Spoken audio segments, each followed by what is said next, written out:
Good evening, ladies and gentlemen. Welcome back to The What Life. It has been a minute, guys. It's been a couple of weeks. Quite annoyingly so, I managed to miss out on Zwifting at all last week, so my 16-week Zwift streak came to an end, and that upset me just a little bit. Anyway, we're racing tonight, so let's get stuck in, and we are underway. Let's fill you in.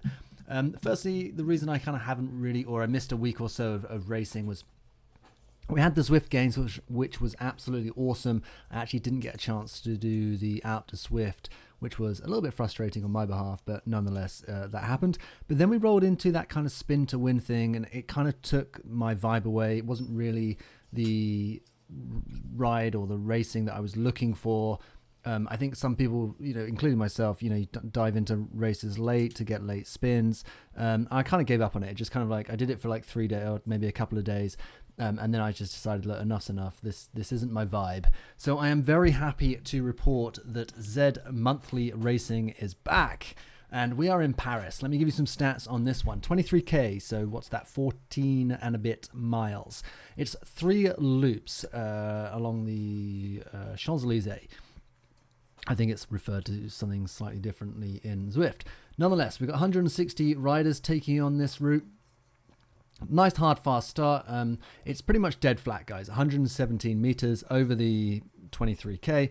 So it was always going to be a quick, flat route. I did actually check the finish. I kind of like, sometimes when you enter a race like this, you kind of think that, well, it's going to be the What monsters. It's going to be the big guys. We're going to be looking at 90 kg plus. Or 80, 90 kg riders. No, guys, the front part of this group, or the front section of this race, bear in mind, prime time, Tuesday night, 6 p.m. in the UK. Daylight savings time now, guys, as well. So it was almost light outside when I was Zwifting, which kind of feels a little bit sacrilege. But nonetheless, we did it.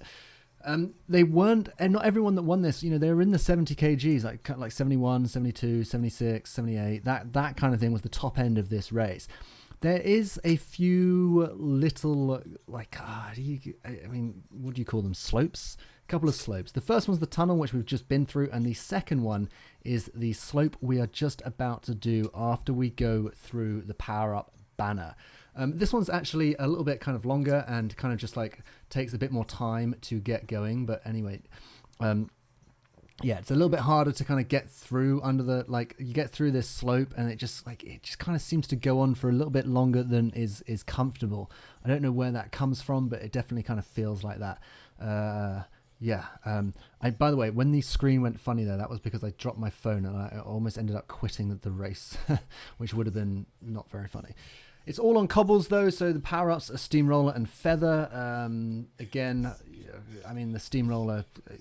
yeah, I mean, they're useful, but in terms of how useful they are, with a big group like this, it's kind of negligible. So this is the first thing that happens, is with a big group, and guys, I've just been away to Mallorca. I put out a few videos on it. Please go check them out. I've also done a video on kind of like an alternative to an FTP test if you are someone that's not like hardcore on cycling, and you don't have a coach and you don't have programming, but you do want to kind of improve, and you want to kind of keep an eye on whether you are improving or not, especially with summer coming up, because I imagine that the virtual riding and the virtual world may take second place to actually being outside and enjoying the fresh air rather than having a Dyson air blower kind of blowing in your face, which I presume everyone does. So this is the first part of the race that became a little bit interesting. And this isn't me trying to, guys, I fully understand. I'm still happily to get my ass kicked in a race. This is Cat B, 160 riders. It was going to be quick. You can see that I'm nowhere necessarily near the front, but part of that is just knowing that it's always going to string out. It's always going to come back together. And this was the thing that kind of got to me, because we get to this section on this, bear in mind, this is lap 1. You can clearly see how strung out the group is. Top right mini map, you can see the group is so strung out. So in actual fact, if there is a break, now would actually be a good time to work the break and work the split. And you just bury 30 riders off the back of a group quite easily. Or that's the way I felt. So coming down here, you can kind of see on the mini-map, top right, that there is a slight break. And I dive in the chat and just say, look, there's a tiny split. we could probably make this work. You know that the guys at the pointy end of group 2 of that second group are going to be working to close us. But that is a definite split, and I wanted to try and keep that. Unfortunately, our group kind of, or the guys basically took the bull by the horn in the second group, and we're obviously just pushing to try and catch up. But you can see the watts on our group just comes off. I try and encourage the guys, and I move forward to try and, like, you can't put a rally cry in and then kind of sit at the back of the group. Sometimes you've got to be the hamster that moves the wheel. So I dived at the front just to try and encourage people to move faster. Too little, too late though.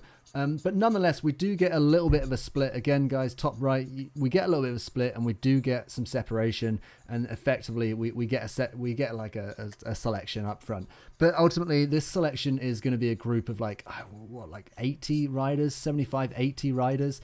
So that's still quite a lot. I just felt that on lap 1, at the front of the race, we had the chance to do something.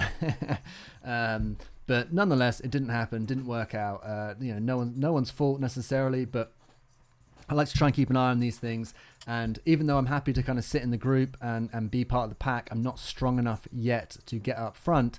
I was kind of hoping that maybe a few other people saw it and they try and kind of effectively make our little move stick.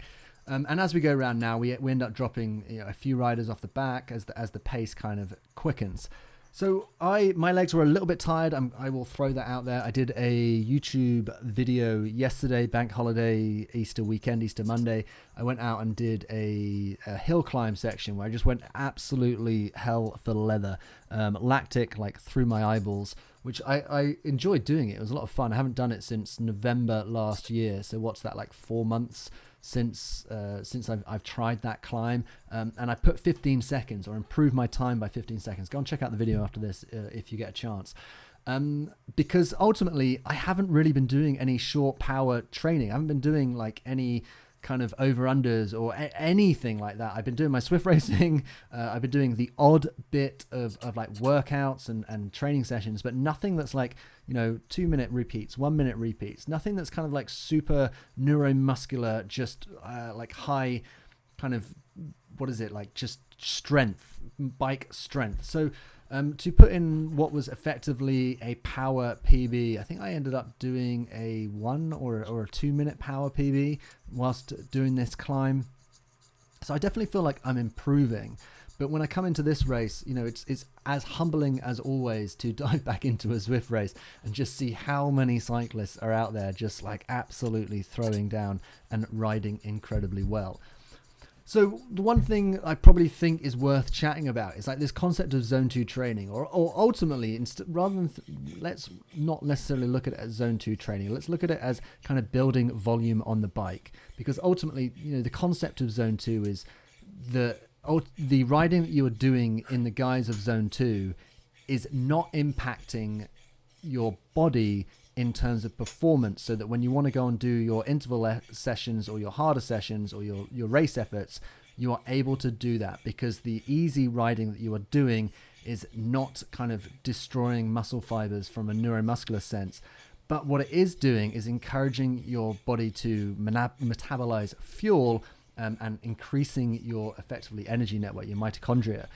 And this is the one thing that I think has played like a big role in my performance over the last year and a bit that I've been doing this, because obviously I've pretty much shared every week of my journey since I've kind of first started doing this. And interestingly, my zone 2 training, or ultimately like my volume on the bike over the winter, hasn't been huge, because I haven't had I don't really have I just don't want to sit on a turbo trainer and do like 3-4 hour rides on a weekend. Now that we're back outside, I'll happily do like a 6-7 hour bike ride out in the countryside, just like smashing miles, grab a little bit of food, just carry on smashing miles. I love that, but I just can't do it on a turbo. I can't sit inside for 2-3 hours. 2 hours is about my maximum. Let's say that. So what has happened though is just the consistency through riding, and doing or spending time on the bike has definitely improved just my base network. So I don't really want to refer to it as like necessarily zone 2 training, because that might imply that I had a kind of principle to it, that I went out of my way to create time and space to do this zone 2 type training, where in actual fact what I've actually been doing is just trying to be more consistent. I've been getting on the bike, other than the week or so that I've kind of had away from doing it, I've been trying to be consistent. Most days I'm on the bike, most days I'm doing at least something, most days I'm doing and that has really started to pay off now, because my performance is just kind of way better than it was like 12 months ago. And a lot of that is down to just the consistency of being willing to put my cleats on, put my lycras on, and I don't often wear a top when we Zwift race, but I assure you I do when we go outside. But I put my kit on and I'm just willing to go out and do it. And that kind of consistency, which I think you could loosely term as zone 2 training, or that zone 2 methodology of just kind of spending the time on the bike to increase your mitochondrial network, which basically helps metabolize and create more energy within your body and just makes you more efficient, has definitely provided me with some of the gains that I've ended up with at the moment, because I'm finding, I can get out the saddle and ride longer and harder now. Obviously, that comes through a little bit of neuromuscular training as well. Just effectively the principle of doing something until you get better at doing it. So obviously, I was spending more time riding out the saddle. I've tried to incorporate that into my Zwift races. A little race like today's race probably isn't like the best example of it. Actually, funnily enough, on this last lap, I decided, I'm going to try and do the slope out the saddle. I kind of regretted doing that. I didn't find that enjoyable. It didn't kind of really work for me. So I end up kind of like coming out the saddle a little bit. I'm probably sat a little bit too far back in the group, because I know that the guys like to ride hard off the top at the end of this. Once you get through the second banner at the top, like people like to ride quite hard and continue around the Champs-Elysees. So I kind of knew that my positioning for this was kind of terrible, because if there was a separation, if there was a segment selection or just a little bit of separation, I was going to get caught the wrong side of it, and then I'd have to really kind of dog to try and bridge or make it across. So the top end, up this end of the Champs-Elysees, and it's hard to say because the group obviously stretches out. So sometimes there's a little bit of blind faith in the rider in front of you, but you can see that as we kind of round the Champs-Elysees, there are little groups that have formed. So you don't want to kind of get caught out. And I think probably I ended up working a little bit too hard to try and catch the front end of this group, the business end of the group. I didn't need to do that, because ultimately the whole group comes together, and the ride back down this side, as we head away from the Champs-Elysees, we've had 3 laps, guys. So, you get a feel for what the race is going to do. You get a feel for the hot spots in the race. Coming back down this way is definitely not a hot spot. That's when people take their foot off the gas. And you can kind of see how much I can just drop the watts a little bit and take a little bit of a chance to recover as we come down. Because obviously I think a lot of the guys are teeing up for their sprint. I kind of had an inkling that someone might try and punch early on this. That's not my vibe. It's too much of a flat course for me. I'd love to be that rider, but I just don't have that in me. How cool would it be to be like 3K out and just absolutely go like hell for leather and just kind of gap everyone? You want to be that guy, but I'm just definitely not that guy. But I knew that someone probably might try and do that, and the group starts getting quicker. So, you get that kind of sense of anticipation, which I really enjoy. I love that little sense of anticipation coming towards the end of the race. Unfortunately, I was just like flagging and struggling a lot. My numbers in this aren't actually phenomenal. It was one thing we haven't actually spoken about that I'm going to kind of fill you in very quickly on. So 31.50 for the time. I hold 3.7 watts, 283 watts, normalized to 295, which is just, it's 3.7 watts for the 30 minutes that this race lasts. So not necessarily astounding, not even kind of necessarily that kind of like from my perspective.